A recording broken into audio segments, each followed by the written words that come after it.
On quiet nights, when the wind rustles through the trees and moonlight spills across the window, I remember a story.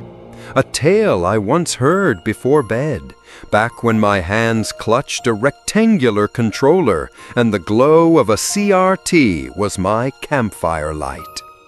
It spoke of a boy in green stepping into the unknown with nothing but a wooden sword and the weight of destiny. Of a princess who shattered a sacred relic to keep hope alive. Of a kingdom swallowed by darkness, waiting for a hero to rise. It wasn't just a game. It was The Legend of Zelda. And tonight, we journey back through pixelated memories and whispered legends into the adventure that shaped a generation. Hyrule, a mythical kingdom where the skies were once always blue, the forests whispered ancient songs, and rivers flowed with laughter. It was a land of harmony, where humans and mystical creatures coexisted under the watchful presence of a sacred relic known as the Triforce. The Triforce was not merely a relic, it was the essence of creation itself, divided into three parts: power, wisdom, and courage. Whoever possessed a piece gained tremendous abilities beyond mortal limits. But to possess all three was to wield a godlike force that could reshape the world. To prevent that power from falling into the wrong hands, the Triforce was guarded by sacred temples and entrusted to the royal bloodline of Hyrule. Princess Zelda, bearer of the Triforce of Wisdom, stood as the protector of her people. But evil, patient, and cunning had been waiting. One day, without warning, the skies of Hyrule turned violet. The ground trembled, the winds reversed, and from the shadows rose a creature of nightmare, Ganon, the Dark Lord.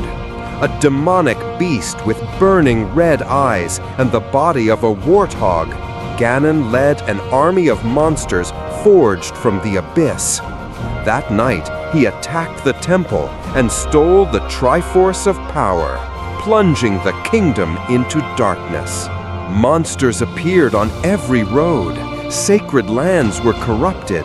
Hope became a memory. Knowing Ganon would soon come for her, Zelda made a final, desperate choice. She split the Triforce of Wisdom into 8 shards, scattering them across the land in secret dungeons, each guarded by ancient beasts and traps. Once the final piece was hidden, she was captured by Ganon's forces, taken into the shadows with no one to save her. The kingdom fell silent. There was no king, no prince, no light, and no light. And no one dared to resist Ganon. No one except a boy. His name was Link. Not a knight, not a prince, not a soldier, just a quiet young man from the edge of Hyrule, where the darkness had yet to fully creep in. His hair was sun gold, his build slight, but his eyes burned with a fire few noticed. Link didn't talk much, but something deep inside him stirred, an urge to protect, even when no one asked. One day, while gathering herbs deep in the forest, Link stumbled upon an ancient cave. Inside, an old man stood hunched by a flickering fire. His eyes still glowed with wisdom and warning. Without a word, the man handed Link a wooden sword. He spoke one sentence. "It's dangerous to go alone. Take this." No explanation, no prophecy, just the sword and the unspoken weight of destiny. Link took the blade, not because he believed he was special, but because no one else would. That moment changed everything, not because of the sword, but because he had chosen a path with no return. Hyrule needed a hero. He wasn't sure if he was that hero. But if not him, then who?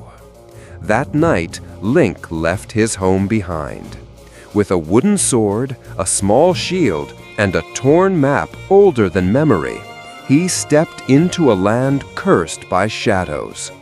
Beneath his feet, the grass had turned brittle and yellow. Above him, the sky was a dull and unending gray. In the distance, the symbol of a giant eye glared from a stone wall, watching. This was no longer the land of gods and balance. This was Hyrule, ruled by fear. And so, the legend began. The sun in Hyrule rose later with each passing day. No one dared to speak of it, but all felt it. The quiet unraveling of a world once brimming with life. Birds no longer sang. The wind no longer hummed. The laughter of children had become a distant memory. Link stepped beyond the moss-covered gate at the northern edge of the village, the threshold between safety and shadow. Behind him lay the familiar. Ahead, a haze of darkness hung over the land like smoke, thick and unrelenting. On his back, a weathered cloth bag held a few herbs, a cracked bottle of red potion, and a torn map. In his hand, a wooden sword, crude and unimpressive, yet the only thing between him and death. He had no destination. The map offered little guidance. Zelda, in her wisdom, had hidden the 8 shards of the Triforce so well that even Hope struggled to find them. But there were whispers of a forgotten temple far to the east, now fallen into ruin and overrun with monsters. And so he walked, driven not by knowledge, but by resolve. The forest he entered was not the one he'd known.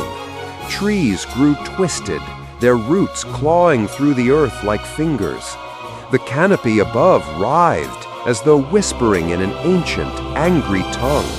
And always, always, he felt eyes watching from the gloom. That's when he met them. Small, hunched creatures with leathery skin and blood-red eyes, Octoroks. They bounced erratically and spat sharp rocks from their mouths with deadly precision. Link dodged the first, barely. The second caught his shield and split it at the seam. The third grazed his arm, slicing flesh. Blood welled up, his first. He stumbled back, breath ragged. For the first time, he felt fear. But then he remembered the old man in the cave, his eyes, his voice, that single sentence, not a command, but a gift. He remembered the villagers too, quiet people, fragile people, waiting for a hero who might never come. There was no magic to save them, only will. Link surged forward, his sword, crude as it was, slashed clean across the neck of the first beast. Black blood sprayed across the moss. The second lunged, he blocked, twisted, struck. The third tried to flee, but Link's blade found its heart. When the final Octorok collapsed into the grass, Link fell to his knees beside them, his hands trembling, not from exhaustion, but from the weight of having taken life. Night fell fast in the woods. Link found shelter in the hollow of a dead tree, its bark hard as bone. He didn't sleep. He couldn't. He sat with his sword across his lap, listening. Every snap of a twig, every whisper of wind, every falling leaf could be danger. The first night of his journey. No bed, no roof, no comforting voice. Only silence and the strange pulse of the earth beneath his feet. By morning, he reached the Red Rock Valley, where the first temple lay buried beneath cracked stone and cursed air. The ground was scorched and split, as though the land itself had been burned and forgotten. Walls crumbled, statues wept black dust. But before him stood a great stone door, etched with 3 golden triangles, the Triforce. As Link approached, the central triangle began to glow. The door groaned open, slow and solemn, revealing a stairway descending into darkness. No light touched the bottom. Link swallowed hard and stepped inside. The temple's interior was cold as a grave. His torch flickered, casting long, shaking shadows across the walls. Etched into the stone were murals, ancient depictions of war, of a lone warrior standing against a towering demon. Something about the image struck him deeply, as if he were walking into a story already written. Behind him, a door slammed shut. No going back. The first room, and the first enemy of the underworld, Stalfos, a skeletal warrior clad in rusted armor, sword in hand. Link struck first, but his wooden blade bounced off the bony chest. The Stalfos retaliated with a savage downward swing. Pain exploded across Link's shoulder. The gash was deep. He stumbled back, heart racing. But he didn't run. He sidestepped, ducked low, and drove the point of his sword beneath the ribcage, where the armor was weakest. Bone cracked. The creature shrieked in rage. Then, silence. Its remains collapsed into a pile of ash and metal. Link sank to the floor, chest heaving. Sweat and blood ran in rivers. He had won. And in that moment, he understood. This was not a journey. It was a war. And he, though nameless, though untested, was already becoming something more than a boy with a sword. The deeper Link descended, the colder the air became. Not the kind of chill felt on the skin, but one that crept into the bones, ancient and unnatural. The walls of the dungeon were lined with stone bricks cracked by time, and torches sputtered sporadically in sconces, their flames greenish and sickly. This was no ordinary place. It was a tomb, a prison, and a test all in one. Each step he took echoed like a drumbeat in a funeral march. His wooden sword felt heavier than ever. The first chamber beyond the skeletal warrior was a square room, its floor lined with cracked tiles and scorch marks. From the darkness emerged Keese, flying bats with eyes like glowing embers. They swooped chaotically, shrieking in tones too high to be natural. Link raised his shield, deflecting one, then slashed wildly at the air. His blade caught one mid-flight, and the creature burst into ash. But another latched onto his shoulder, its teeth digging in before he flung it off and stumped it beneath his boot. The fight was frantic, brutal. When it ended, the room was littered with scorched wings and smoldering dust. He stood there, panting, sweat and blood mixing beneath his tunic. In the center of the room, a chest appeared. Not magically, no shimmer or sound, but as if it had always been there, hidden by some curse now lifted. Inside, a small key, cold and black as obsidian. The next door creaked open with a low groan.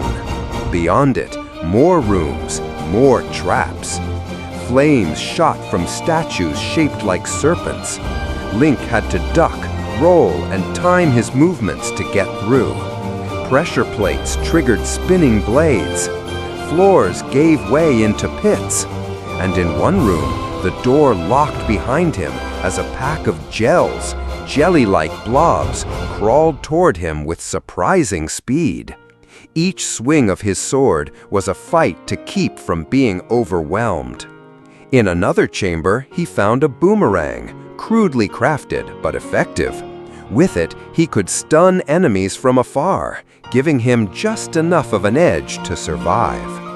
Hours passed, or perhaps days. Time meant nothing in the underworld. Eventually, he reached a chamber unlike the others, circular, with a mosaic of the Triforce set in gold tiles across the floor. In the center stood a massive stone door sealed by ancient magic. Inscriptions lined the walls in the forgotten tongue of Hylia, glowing faintly. Only the bearer of courage may awaken the wisdom hidden here. Link stepped forward, unsure. He didn't feel like the bearer of anything, just a boy with bruises and a wooden sword. But the moment he touched the door, it shimmered and began to dissolve into light. From the far end of the chamber, a roar shook the walls. Dodongo!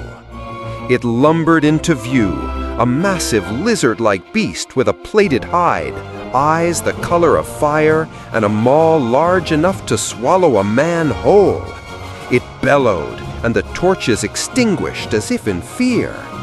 Link's first strike did nothing.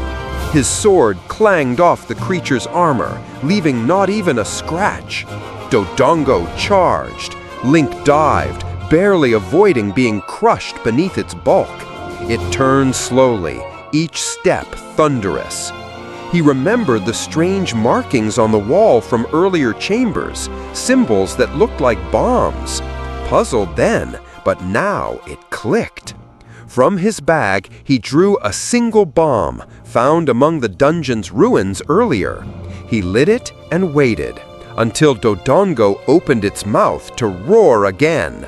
He tossed it in. The beast swallowed and froze. A moment of silence, then, boom! Dodongo howled and thrashed violently, smoke pouring from its jaws. Link didn't wait. He ran forward, leapt onto the beast's snout, and drove his sword down into its glowing eye. The scream it gave was not of pain, but of release. The creature collapsed in a heap, and as its body dissolved into dust, a triangular shard of golden light rose from the floor, spinning gently. Link approached. The moment his fingers touched it, he felt something pulse inside him, warm, calm, steady. The first piece of the Triforce of Wisdom. The dungeon grew silent. The door behind him opened, and for the first time, Link felt not like a boy, but like someone chosen. The golden shard pulsed softly in Link's satchel as he emerged from the ancient dungeon. Morning had broken over Hyrule, but it was a pale gray light, dimmed by a sky still burdened with the weight of Ganon's darkness.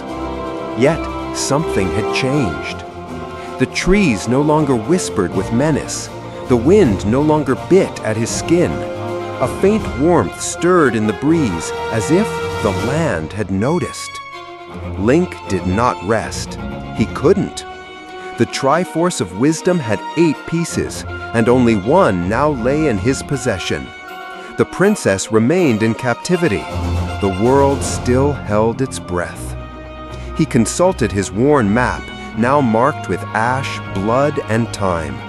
His next destination would not be another ruin in the forest, but a distant desert where an ancient labyrinth was said to lie beneath the sands.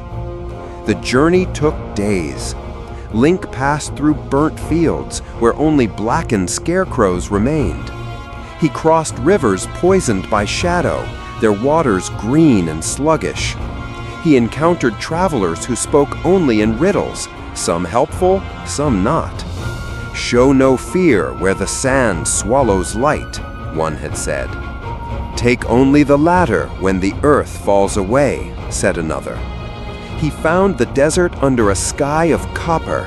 The sun here was cruel, and the sand alive. Shifting dunes hid pits that swallowed the unwary.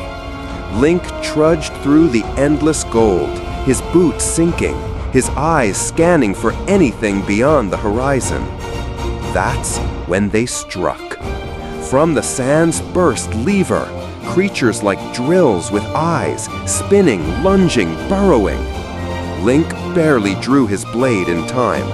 He fought in spirals, dodging their erratic charges, slashing only when they surfaced. The battle felt endless, the sun pounding on his back. He collapsed under a rock outcrop at sunset, exhausted. But when he awoke, he saw it. A shape half buried in sand, a stone doorway carved with Triforce runes. The second dungeon. Inside, the heat gave way to a deep, dry stillness. The air smelled of old dust and faded secrets.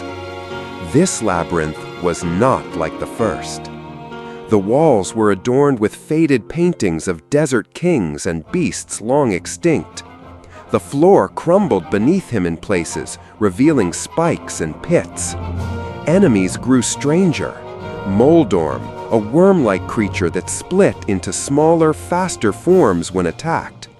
Pole's voice, rabbit-like beasts that leapt high and struck hard. But in the heart of the dungeon, Link found something unexpected. A ladder, old and wooden, yet enchanted. It allowed him to cross small pits, previously impassable.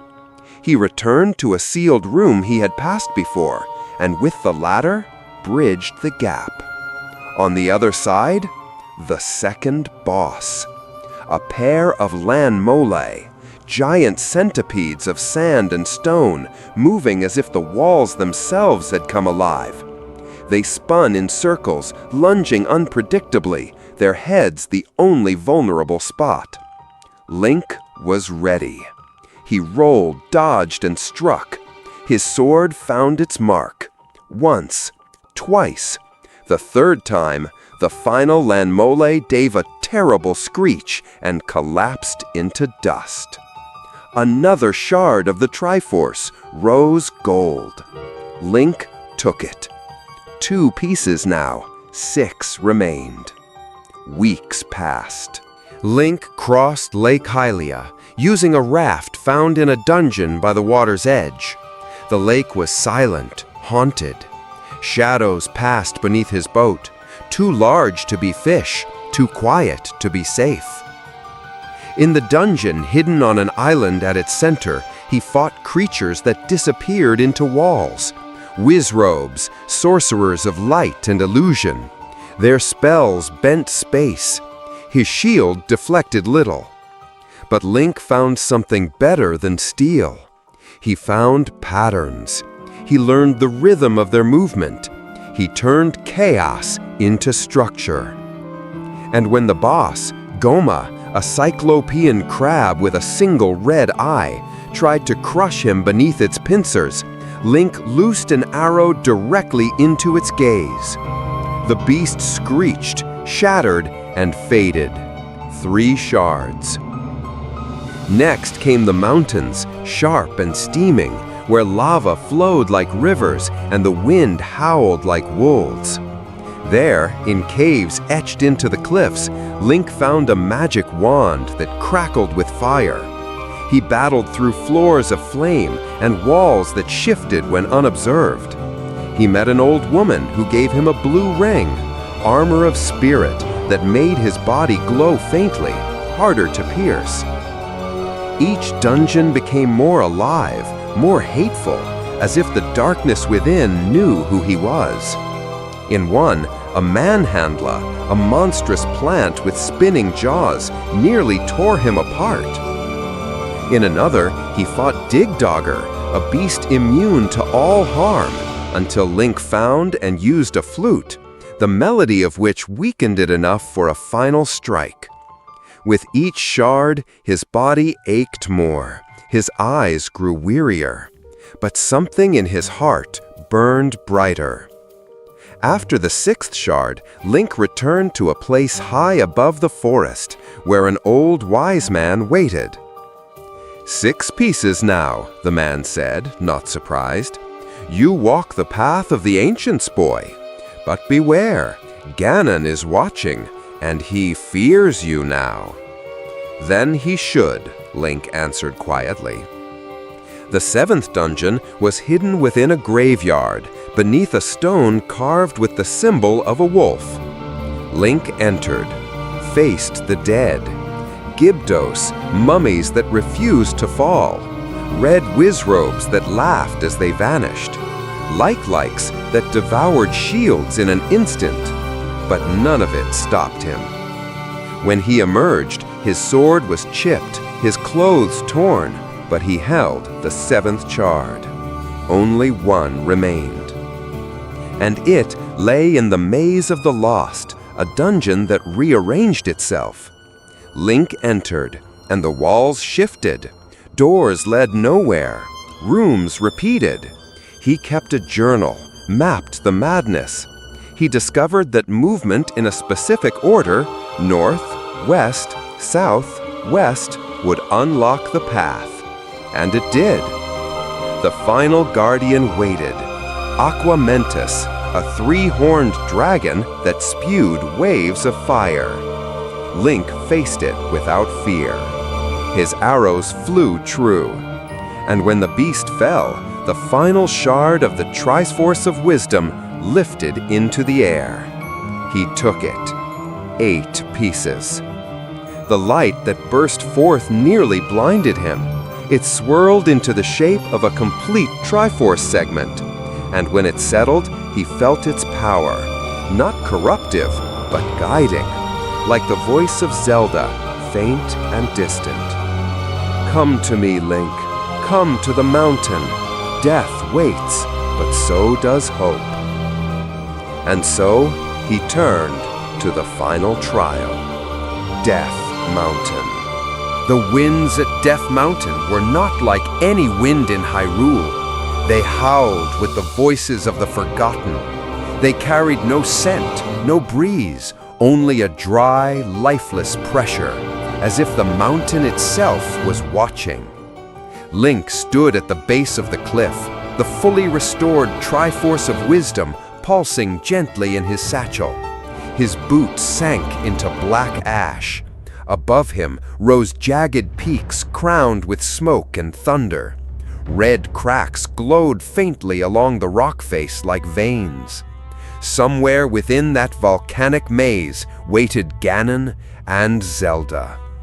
Link tightened the grip on his sword, now strengthened by the blessings of the sages, and began his climb. The path upward was no path at all, only ledges and loose stone, broken bridges and crumbling steps. Link crossed rope walkways that snapped beneath his heels. He fought off flocks of peahats, spinning sky creatures that sliced the air like blades. Fireballs rained from above, launched by unseen hands. Finally, he reached the entrance. A stone gate, taller than any fortress wall, loomed before him. On it was etched a single sentence in the tongue of the ancients. "Beyond this door lies the end of all things, or their rebirth." The Triforce in Link's bag glowed, and the gate opened, not by hinges, but by vanishing into wind. He stepped inside. The air turned instantly cold. The torches lining the walls burned with blue flame. Shadows crept without sources. This was no ordinary dungeon. This was Ganon's stronghold, a fortress built from fear, illusion, and ancient hatred. The hallways twisted on themselves. No 2 rooms were the same. Link quickly realized that this was no simple maze. It was a trap for the mind. Some rooms looped endlessly. Some had walls that shifted behind him. Others mirrored themselves, creating illusions of movement where there was none. One chamber held a dozen statues, 11 fake, 1 real, ready to strike the moment he turned his back. There were wizrobes in scarlet robes that cast spells faster than he could blink. Lionels, half-lion beasts armed with blazing swords, stood as personal guards to the throne. Even the air turned against him. Poisoned mist, falling ceilings, invisible bridges. Link fought through it all. He had not come this far to falter now. In a hidden chamber behind a bombable wall, he found an old man, cloaked in darkness, eyes full of knowledge and sorrow. "You have come," the man said. "You are stronger than any who came before, but strength will not save you.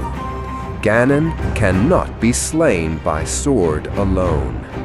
He reached beneath his cloak and withdrew a single silver arrow. "This is the bane of evil," he whispered. "Only this can pierce the heart of shadow." Link accepted it silently. At last he reached the final door, a massive obsidian arch veined with blood-red light, pulsing like a heartbeat. He placed his hand on it. It was warm, alive. He stepped through. The throne room was shrouded in total darkness. At first he thought it empty. Then came the sound. Not a growl, not a roar, but something in between. Like the tearing of cloth, the crumbling of bone, and the scream of a dying star all at once. Two eyes opened. Ganon stood taller than any man, his body hulking and covered in armor made of molten stone. Horns curled from his skull, and in his hand was a trident forged from shadow itself. His form flickered between pig demon and pure void, as if even reality struggled to contain him. He did not speak. He attacked. The first blow shattered Link's shield, sending him flying across the chamber. Lightning exploded in Ganon's wake with every step. Link dodged, rolled, swung, and found nothing. Ganon vanished, then reappeared behind him. The trident struck. Pain, white-hot, Link gasped. But he got up, and he fought. Over and over he swung. Bombs, sword, wand, nothing pierced the Dark Lord. Ganon's form shifted with every attack. He teleported, flickered, struck from shadows. Until a moment, a pattern. Every time Ganon flickered, he reappeared at a set point. Link counted the rhythm. He stood at the ready. And when the beast appeared again, he fired the silver arrow. It struck true. The room erupted in light. Ganon howled, not in pain, but in fear. He staggered, his body losing shape. Link dashed forward. Another silver arrow. A final scream. The body of the Dark Lord collapsed into ash, leaving behind nothing but a smoking heap and a triangular object, pulsing with red light. The Triforce of Power. Link took it, and in that moment, the entire mountain shook. A hidden door behind the throne opened, revealing a chamber bathed in gold light. There, lying motionless within a circle of flame, was Princess Zelda. Link stepped forward, Triforce of Wisdom in one hand, Triforce of Power in the other. As he approached, the flames parted, recognizing the balance. Zelda opened her eyes. "Link," she whispered, "you came." He didn't speak. He only smiled. She stood, her voice still weak, but her presence radiant. Together, they held the two halves of the Triforce, and in that moment, the flames died, the air stilled, the mountains stopped rumbling. Evil had been vanquished. for now. The mountain no longer growled. Where once fire and shadow roared from its peaks, now there was silence, still, cautious, and almost sacred. Link and Zelda stood at the summit, the ashes of Ganon's fortress behind them. The first sunrise Hyrule had seen in months spilling golden light across the land. It was not warm, not yet, but it was light, and that was enough. Zelda stepped forward to the edge, the wind catching her hair, and looked out over the kingdom. Villages long shrouded in fear now glimmered faintly in dawn. Forests that had wilted beneath shadow now rustled with the soft breath of morning. Rivers ran clear again. The darkness was lifting, but not gone. "The world remembers him," Zelda said softly, eyes on the horizon. "Even now, in the cracks, in the silence." "So do I," Link answered. He held the Triforce of Power in his left hand, its red light pulsing slow and heavy. In his right, the Triforce of Wisdom, steadier, golden. When placed side by side, the two seemed to repel each other slightly, opposite forces struggling to coexist. But in Link's grip, they trembled, then slowly stilled. "They obey you," Zelda said, watching him. "That alone is a miracle." Link didn't feel like a miracle. He felt tired, broken in places he couldn't name. His body bore the weight of every strike, every blow, every scream in the dark. But something deeper held him upright. Not magic, not legend, but the will that had brought him here. The reason he stepped into the woods on that first day. The reason he never turned back. Zelda placed her hand over his, and together they held the two Triforces aloft. A third light shimmered between them. It was not visible to the eye, but the world felt it.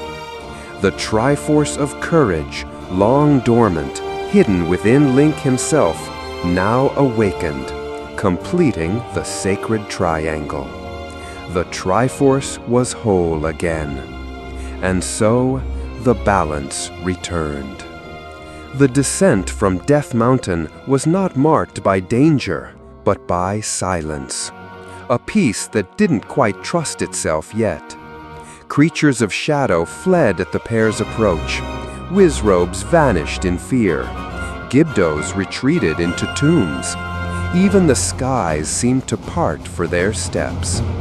As they walked, people emerged from hiding. First, a farmer, wide-eyed, dropping his hoe. Then a child, clinging to his mother's leg. Then dozens more, villagers, travelers, even rebels, watching with disbelief as Zelda, the lost princess, walked among them again. And beside her, a boy in green, scarred, silent, no crown or title, yet more revered than any king. Zelda said nothing. She didn't need to. Her presence was enough. Link nodded to each person he passed. No words, just the silent promise of never again. At the royal courtyard, long overgrown and broken by time, Zelda placed the two Triforce pieces upon the pedestal of balance, an altar forgotten since the time of her ancestors. Link stood beside her, quiet as always. A beam of light erupted skyward. Not blinding, not violent, gentle, golden, pure. It arched over the land like a message to the heavens. And then, rain. Clean, sweet, real. The curse was broken. In the days that followed, Hyrule began to heal. Crops sprouted again. Rivers ran strong. The cursed beasts retreated to the deepest parts of the land. Travelers walked without fear. Link was offered gold, fame, a throne. He declined all of it. He rebuilt his house at the edge of the forest. Sometimes he would walk the hills, sword at his back, shield on his shoulder, no longer as a warrior, but as a watcher, a guardian, if ever needed again. Zelda took up the mantle of queen, but ruled not from a throne, but among the people. She rebuilt the kingdom, not with soldiers, but with teachers, healers, farmers. Whenever she spoke of the war, she did not mention herself. She spoke only of the boy who walked into the dark alone. And never once did he ask to be remembered. But he was. On the anniversary of Ganon's defeat, Zelda returned to the pedestal, now surrounded by flowers and light. Link met her there, as he always did, quietly, at dawn. "Do you ever wonder," she asked, "if the darkness will return?" Link paused, looked toward the mountains. "Not if we're ready." She smiled, not at the words, but at the man behind them. "You never wanted to be a legend," she said. "I didn't," he replied, "but I'll be here if one needs to be written again." And somewhere, far away, in the deepest shadows of the world, a single red eye opened, waiting, watching.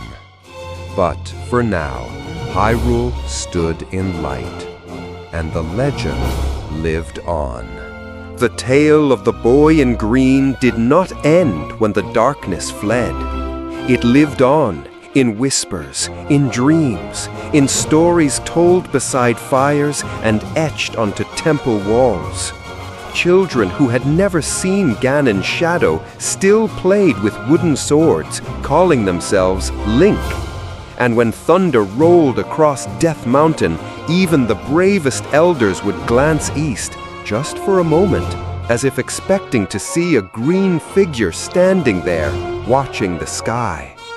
Hyrule prospered. But stories do not sleep. They change, they grow. Some say Link was never a boy, but a spirit. The spirit of courage, reborn whenever Hyrule faces ruin. Others say he still walks the forests, ageless, appearing only to those who are truly lost. A few believe he vanished, not because he was tired, but because the world no longer needed him. Zelda never spoke of his fate, not in court, not in letters, only once to a child with golden hair who had asked her, "Is the hero real?" Zelda smiled, eyes distant. "He's more than real," she said. "He's eternal." In the Temple of Time, an old monk knelt alone, tending to books older than memory. On one of them, a worn leather cover, the Triforce symbol had faded almost entirely. He opened it. Within were the ancient words, "When darkness rises and power seeks dominion, the three shall awaken, one with the mind to see, one with the heart to endure, and one with the courage to act." He traced the words with trembling fingers. The legend was not just history, it was cycle. Years passed, then generations. The world changed, kingdoms rose and fell, castles were rebuilt, renamed. The names of kings faded into dust, but the stories of Zelda, Link, and Ganon remained. Always in threes, always in balance, always waiting. Somewhere in the distant future, a child would once again lift a wooden sword, chase away shadows in his garden, and dream of slaying dragons. And in that moment, whether he knew it or not, he would become a thread in the great tapestry.